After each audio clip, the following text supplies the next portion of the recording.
Hello everyone, কি খবর সকলের? আশা করছি তোমরা সকলে খুব ভালো আছো, সুস্থ আছো। দারুণ বড় একটা আপডেট, হ্যাঁ ঠিকই শুনছো, দারুণ বড় একটা আপডেট। দেখো, কিছুদিন আগে পিএসসি 2025-এ ডাব্লিউবিসিএস পরীক্ষার সিলেবাস সংক্রান্ত বিষয় কিন্তু আপলোড করে দিয়েছে এবং তার ভিডিও আমরাও করেছি, বিভিন্ন চ্যানেল করেছে। আশা করছি তোমরা সেখান থেকে দেখতে পেয়েছো যে সিলেবাসে বৃত্তান্ত কি আছে। কিন্তু এখন আরও একটা বিষয় আপডেট উঠে আসলো, সেটা কি ডাব্লিউবিসিএস এর নতুন একটা পোস্ট, হ্যাঁ ঠিকই শুনছো, নতুন একটা পোস্ট কিন্তু যুক্ত হচ্ছে, যেটা ডাব্লিউবিসিএস এ পার্ট ছিল না। ক্লিয়ার? যেটা ডাব্লিউবিসিএস এ পার্ট ছিল না সেই পোস্টটা যুক্ত হচ্ছে। কি এমন পোস্ট? হ্যাঁ, ভীষণ গুরুত্বপূর্ণ পোস্ট, যে পোস্টটা সাধারণ মানুষকে প্রমোশন পেয়ে 6 বছর পর এই পোস্টে যেতে হতো। 6 বছর লাগতো এই পোস্টটা যেতে, কিন্তু এই পোস্টটা এখন ডাইরেক্ট মানুষ, ঠিক আছে, ডাব্লিউবিসিএস ক্র্যাক করলে কিন্তু এই পোস্টটা পেয়ে যাবে। এমনই একটা পোস্ট কিন্তু কিন্তু জানা যাচ্ছে যে অ্যাড হতে চলেছে ডাব্লিউবিসিএস এ। তো এই যে একের পর এক ডাব্লিউবিসিএস এ নিউজ আসছে, তো একটা কথা কিন্তু ক্লিয়ার, 2024-এ যে ডাব্লিউবিসিএস পরীক্ষা, যে পরীক্ষাটা এখনো হয়নি, যে পরীক্ষার নোটিফিকেশনও এখনো কিন্তু তেমন আসেনি, ফুল নোটিফিকেশন এখনো আসেনি, যা ফর্ম ফিল আপও হয়নি, তার পরীক্ষা হবে কিন্তু 25-এ। আর 25-এ পরীক্ষাটা হতে করতে মনে হচ্ছে 26 হয়ে যাবে। ঠিক আছে, তো না হওয়ার কারণটা কি? না হওয়ার কারণ হচ্ছে ওবিসি মামলা। ক্লিয়ার? তো যাই হোক, এই ধরনের যে নিউজগুলো আসছে তাতে কিন্তু একটা জায়গা নিশ্চিত হয়ে যাচ্ছে যে ডাব্লিউবিসিএস 2024 পরীক্ষা হচ্ছেই হচ্ছে। অনেকে প্রশ্ন করছিল, স্যার 24-এ মনে হয় আর পরীক্ষা হবে না, ডাইরেক্ট নতুন সিলেবাসে পরীক্ষা হবে। দেখো, এই ধরনের হঠাৎ করে মানে সিলেবাস যে চেঞ্জ, তার আপডেট চলে আসলো, এটা কিন্তু একটা মেসেজ পৌঁছাচ্ছে আমাদের কাছে যে পরীক্ষা কিন্তু হবে পুরনো সিলেবাসে, একবার সুযোগ কিন্তু দেবে। আর তার থেকেও বড় বিষয়, এটা তো কনস্টিটিউশনাল পোস্ট, পরীক্ষা হবেই হবে, এরকম নিশ্চিত হয়ে থাকো। তো এবার যে বিষয়টা হচ্ছে, দেখতে পাচ্ছ ডাব্লিউবিসিএস আনা হচ্ছে বড় পরিবর্তন এবং ডাব্লিউবিসিএস এর নতুন পোস্ট কিন্তু যুক্ত হচ্ছে। এই বিষয়টা নিয়ে কিন্তু আমরা এখন মানে আলোচনা করব। দেখো, ওয়েস্ট বেঙ্গল গভর্নমেন্টে যে ফাইন্যান্স ডিপার্টমেন্ট আছে, তারা 774 FT নাম্বারে কলকাতা বাজেট একটা নোটিফিকেশন কিন্তু প্রকাশ করেছে। ঠিক আছে, একটা নোটিফিকেশন কিন্তু প্রকাশ করেছে। এবার তোমরাও এক্সাইটেড হয়ে গেলে, স্যার তাহলে নোটিফিকেশনটা কি?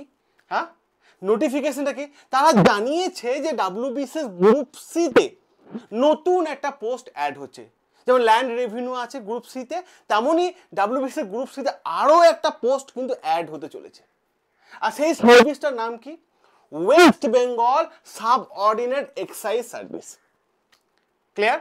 West Bengal subordinate excise service কিন্তু এটা কিন্তু অ্যাড হতে চলেছে ডাব্লিউবিসিএস গ্রুপ সি তে।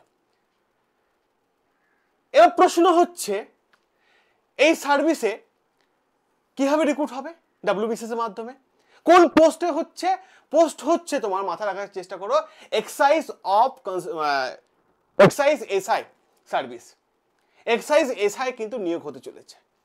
অর্থাৎ ডাব্লিউবিসিএস যেমন গ্রুপ সিতে ল্যান্ড রেভিনিউ ছিল, তার সাথে আরো একটা পোস্ট অ্যাড হয়ে গেল, ঠিক একই রকম ভাবে অ্যাড হয়ে গেল। হ্যাঁ, একই রকম ভাবে অ্যাড হয়ে গেল। এবার যে পোস্টটা অ্যাড হতে চলেছে সেটা হচ্ছে West Bengal subordinate excise service. এই West Bengal subordinate excise service, এই যে সার্ভিসটা, যারা এক্সাইজে সাব ইন্সপেক্টরে 6 বছর চাকরি করে, তারপর এই পোস্টটা পায়, তারপর কিন্তু এই পোস্টটা পায়। কিন্তু এখন সরাসরি তোমরা ডাব্লিউবিসিএস গ্রুপ সি ক্র্যাক করলেই তোমরা কিন্তু এই পোস্টটা পেয়ে যাবে। গ্রুপ সি ক্র্যাক করলে কিন্তু সরাসরি পোস্টটা পেয়ে যাবে। এবার প্রশ্ন হচ্ছে, এক্সাইজের সাব ইন্সপেক্টর, ঠিক আছে, তাহলে এবার ডাইরেক্ট আমরা ডাব্লিউবিসিএস থেকে পাচ্ছি। এবার প্রশ্ন হচ্ছে, এই জায়গাটা বোঝানোর চেষ্টা করব, যদি মনে করো আমি একটা এক্সাম্পল দিই, যদি মনে করো 100টা সিট আছে, ঠিক আছে, 100টা সিট আছে, যদি মনে করো 100টা সিট আছে, তার মধ্যে এক্সাইজ ইন্সপেক্টরে, সাব ইন্সপেক্টরে হয় 20টা রিক্রুট হবে এবং 80টাই কিন্তু ডাব্লিউবিসিএস থেকেই হবে। 80টাই কিন্তু রিক্রুট ডাব্লিউবিসিএস থেকেই হবে।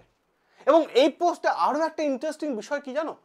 আরো একটা ইন্টারেস্টিং বিষয়, যে এখান থেকে প্রমোশন পেয়ে assistant commissioner of revenue, clear, assistant commissioner of revenue, এখানেও তুমি পোস্টিং পেয়ে যাবে। অ্যাসিস্ট্যান্ট কমিশনার অফ রেভিনিউ তুমি হতে পারবে এই পোস্টটা থেকে। তাহলে আমি একটাই কথা বলবো, যারা ডব্লিউবিসিএস এর জন্য পড়াশোনা করছো অবশ্যই তুমি একটা সঠিক চ্যানেলে এসেছো। এই চ্যানেলে আমরা ডব্লিউবিসিএস এর সম্পূর্ণ ফ্রি ক্লাস করে থাকি। সাবস্ক্রাইব করো না, বন্ড স্টাডি ডব্লিউবিসিএস তোমাদের সাথে আছে, তোমাদের পাশে আছে। আর এই ভিডিওটা প্রচুর লাইক ও শেয়ার করে দিও, কারণ মানুষের কাছে পৌঁছাক এই ডব্লিউবিসিএস এর নতুন যে আরো একটা সার্ভিস অ্যাড হতে চলেছে, সেটা গুরুত্বপূর্ণ জায়গা। ভালো থেকো, সুস্থ থেকো, দেখা হবে তোমাদের সাথে রেগুলার লাইভ ক্লাসে।